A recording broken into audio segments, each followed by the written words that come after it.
Most fans thought day 2 of testing was a wash, just bad weather, a few laps, nothing major. But something happened behind those closed Mercedes garage doors, and it's already got the paddock whispering. While the cameras were focused on Red Bull's quiet runs and Ferrari's careful long stints, Mercedes never turned a wheel. Not once. No installation lap. No shakedown. Just total silence. And yet, somehow, the W17 was the most talked about car of the day. Not because of what it did, but because of what it didn't do. What it avoided showing. And what a few sharp-eyed engineers started to notice from the little footage we did get. There's growing suspicion that Mercedes is hiding a major innovation, something not yet illegal, but not entirely clean either. An engine deployment strategy? An energy storage method? Or a chassis aero trick designed to reset the balance of power in 2026? Whatever it is, it's big enough that they refuse to risk showing it in the wet. Big enough to sacrifice a full day of track time. And big enough that other teams, including some with their own issues, are already pressuring the FIA to take a closer look. Because if the rumors are true, Mercedes may not just be fast this year. They may be untouchable. And the last time we saw them like this, the rest of the grid took _7 years to catch up. So what exactly did Mercedes build, and why didn't they show it? That's where things get interesting. According to the official timeline, day 2 of preseason testing began like any other. The track went green at 9 a.m. Teams were free to run. The weather wasn't perfect, drizzle, low grip, but it wasn't impossible. Still, Mercedes never left the garage. Their reasoning? Strategic use of track time. A short, clean press release. No alarms. No suggestions of problems. They simply stated that after collecting data on day 1, they were shifting focus to simulation work. Nothing more. Nothing less. It sounded reasonable, even cautious. But here's the issue, that explanation doesn't hold up under scrutiny. Because unlike previous seasons, Mercedes isn't running an evolution of last year's car. The W17 is new. From the floor up, new concept. New power unit architecture. New aero philosophy. Skipping a full day of track time doesn't make sense. And this wasn't a case of waiting for better weather. Other teams, Ferrari, Red Bull, still ran laps. Not aggressively, but consistently. They gathered data, tested hybrid deployment under mixed grip, validated their cooling systems. But Mercedes stayed dark. No tire blankets rolled out. No systems checks. Not even a pit lane sensor trigger. Then came the subtle detail. The only footage Mercedes released on day 2 wasn't from the test itself. It was from earlier that week, a private filming day. Controlled conditions. Hand-selected angles. And audio tracks carefully cleaned before upload. No raw footage. No full-speed telemetry. No real context. It was a presentation, not participation. And when you step back and look at the full picture, one question keeps coming back. Why would Mercedes give up one of only 3 testing days, unless they had something they didn't want anyone to see? Mercedes didn't run on day 2, but that doesn't mean they showed nothing. Because earlier in the week, during their private shakedown at Silverstone, they released just enough footage to keep people guessing, and for some, that was all it took. The first clue came from audio. Engineers who analyzed the early clips noticed something strange in the deployment profile. The hybrid system wasn't behaving like the others, even under part throttle. There was a pulsing energy cut on corner exit, followed by a delayed reapplication of power, something that doesn't match standard energy release maps. At first, people thought it was just a glitch, maybe a bad microphone, maybe a limiter. But then it happened again, and again. Across 3 different corners. Always at low to mid speed. Always after the apex. And always in a way that looked calculated. The theory? Mercedes is playing with variable energy recovery tied to aero load. In simple terms, the car could be adjusting its electric boost based on downforce levels in real time. Not with buttons. Not with modes. But with software that responds dynamically to airflow, without the driver doing anything. That kind of system isn't illegal, yet. But it toes the line. Because if it's using active aero sensors to trigger hybrid release, it's skirting Article 5.4 of the power unit regulations, the one about driver demand being the sole control input for deployment. And that's not even the most suspicious part. Because when side-by-side footage of the W17 was compared to Ferrari's SF26 on identical corners, the Mercedes looked planted in a way that raised eyebrows. Minimal correction. Instant torque delivery. Perfectly controlled exits, without any obvious lifting or braking. It's not proof. It's not a confession. But it's enough to make one thing clear. Mercedes might be hiding something radical. And the only reason we haven't seen it in action is because they haven't needed to show it yet. This isn't the first time Mercedes has played close to the line. In 2020, they shocked the world with DAS, the dual-axis steering system that adjusted toe angle on the straights. It was legal. It was brilliant. And it was banned the following year. What they might be attempting now could be even more disruptive. The 2026 hybrid regulations were designed around one core idea: driver demand is king.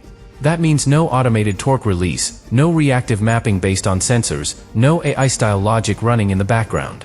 If the driver doesn't ask for power, the car shouldn't give it. Simple in theory. But in practice? It's full of loopholes. Because while the rulebook restricts active deployment systems, it allows teams to optimize recovery based on cooling, battery temperature, or engine safety. And that's where it gets murky. If Mercedes has created an energy release system that responds to aero load or drag levels, but does so in the name of thermal protection, it might not be illegal. Not technically. It's the same gray area Ferrari found in 2019. Their fuel flow trick didn't violate the sensor limit directly, but exploited how the FIA measured it. It took months, and a secret settlement, before the loophole was closed. And during that time, Ferrari built one of the fastest engines F1 had seen in years. So now, it's Mercedes standing in that same ambiguous space. If they found a way to smooth out energy delivery based on aero load, without triggering the FIA's controls, they could gain traction, corner stability, and exit performance, without using more fuel or power. It's the kind of trick that's invisible on paper, until someone gets close enough to figure it out. And if the FIA didn't already know about it, they will soon. Because after day 2, more teams are starting to ask the right questions. It's not the lap times. It's not the torque curves. And it's definitely not the onboards. What really worries the FIA is precedent. Because if Mercedes has found a way to manipulate hybrid deployment using internal aero feedback, and they get away with it, every team will have to follow. Not because they want to, but because they'll have no choice. That's how Formula One works. One innovation, even in a gray zone, becomes a requirement the moment it's proven to be faster. The FIA doesn't want another DAS. They don't want a repeat of Ferrari's 2019 power unit. They've spent the last 3 years trying to tighten the hybrid loopholes, standardize energy release windows, and close down systems that work between the lines. Because once something like this is allowed, you can't put it back in the box. You can't ban it mid-season without triggering protests. You can't pretend you didn't see it coming. But here's the part no one's saying out loud. The FIA might already know. They've had Mercedes power unit documentation for weeks. They monitor the telemetry. They approve the deployment maps. If this system exists, even in a disguised form, someone in Paris has already seen the signs. And if they haven't acted, it means they're unsure. Unsure whether it breaks the rules, or whether it merely bends them. And that's what makes this situation so dangerous. Because the real problem isn't Mercedes. It's the silence around them. No protest. No clarification. No technical directive. Just a quiet, calculated choice not to run the car on day 2. And that tells us something more important than any press release ever could. Mercedes might not be testing the limits of their engine. They might be testing the limits of the rulebook itself. In Formula One, the biggest threat isn't always the fastest car. Sometimes, it's the one you can't measure.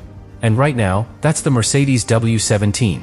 While Ferrari and Red Bull gathered clean data from day 2, despite the poor conditions, their engineers are facing an entirely different problem. They don't know what Mercedes is doing. Not really. They've seen the edited footage, heard the controlled engine notes. But without side-by-side telemetry, without a full run to analyze, they're operating in the dark. And that's where the pressure starts to build. Because if Mercedes does show up on day 3, and they're fast, and they're legal, the rest of the field has to play catch-up instantly. There's no more testing. No time to redesign.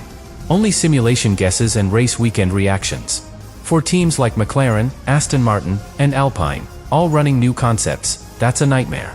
They've already burned valuable hours fixing small issues.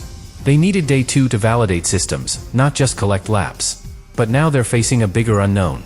Did Mercedes build something the FIA didn't anticipate, or did everyone else just miss it? Even Red Bull, as confident as they seemed, isn't immune to the uncertainty.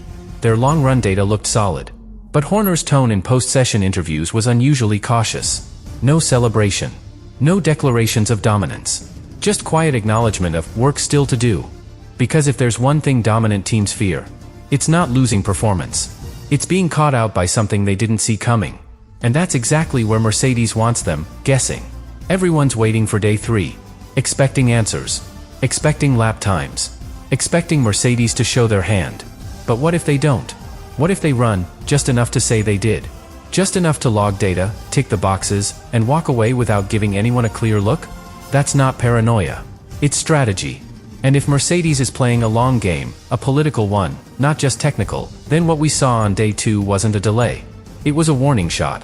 Because the silence wasn't accidental. It was chosen. They knew what they had. They knew it would raise questions. And instead of answering them, they gave us nothing. No laps. No data. No confrontation. Just a black garage and a grid full of question marks. That's not just control. That's confidence. And in a sport like Formula 1, where secrecy wins championships before the cars even race, that kind of confidence means one thing. They're not hiding because they're behind. They're hiding because they're ahead. And if that's true, then day 2 wasn't just about Mercedes. It was about how far the rest of the grid has already fallen behind, without even realizing it.